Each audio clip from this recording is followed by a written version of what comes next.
action. Michelle Yeoh is an absolute bona fide action superstar. While she's Malaysian, she rose to fame through the kung fu-filled Hong Kong cinema of the 80s and 90s. Interestingly, she wasn't trained in martial arts at all before she started. Instead, she was a dancer and just used those skills in her fight scenes. When I see them do the choreography, it reminds me exactly of how I would have done it in ballet or jazz or whatever it is. It's learning the moves and then applying the power, the speed and strength in the right places. And I guess it's the training of so many years of watching and learning how people adapt themselves. So, and I had always the best, mentors, teachers. I guess they were very curious when they first met me. They think, oh, well, the slip of a goat, she wants to do martial arts. Okay, let's scare her. And then they found out that I didn't scare very easily. And I could sort of, do things with them. Because I'm a dancer, I have rhythm. And when it comes with martial arts, the rhythm is very important. It's at the end of the day, it's like two people dancing. If you set up the right, and then you start moving, it just flows. After becoming a legend in Hong Kong, it was time to conquer Hollywood. She scored her big break as the Bond girl Wai Lin in 1997's Tomorrow Never Dies. We're very proud of the fact that we brought a woman of the 90s into the Bond female role, lead roles.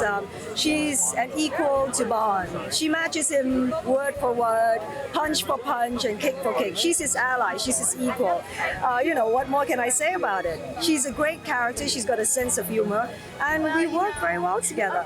Then Michelle starred in the martial arts flick Crouching Tiger, Hidden Dragon 3 years later, which became a massive hit, even winning 4 Oscars.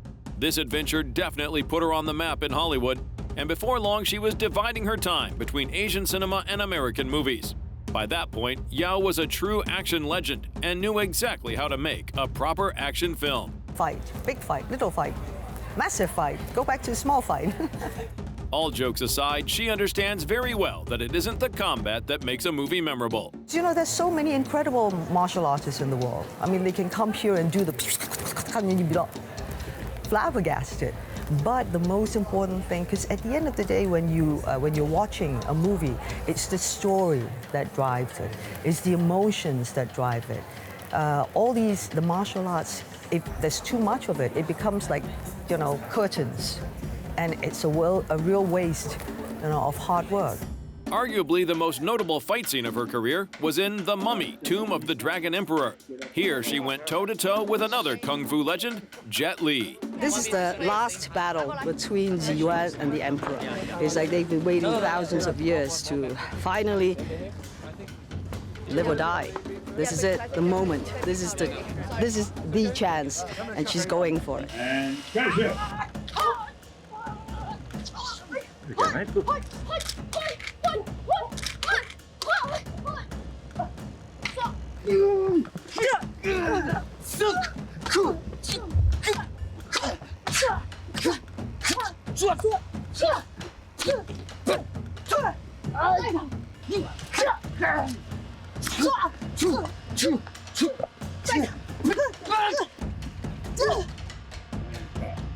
But the pinnacle of Michelle's career has got to be Everything Everywhere All at Once. It was the movie of 2022, winning 7 Oscars, including Best Motion Picture of the Year and Best Actress in a Leading Role for Yeoh. This is actually a historical moment. So I really have to thank the Academy for acknowledging, embracing diversity and true representation. I think this is something that we have been working so hard towards for a very long time. And tonight, we frigging broke that glass ceiling. I kung fu'd it out and shattered it.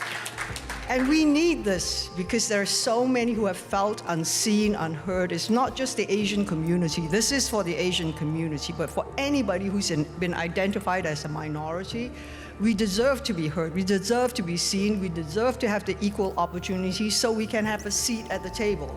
It should be clear by now, Michelle Yeoh is one lady not to be messed with.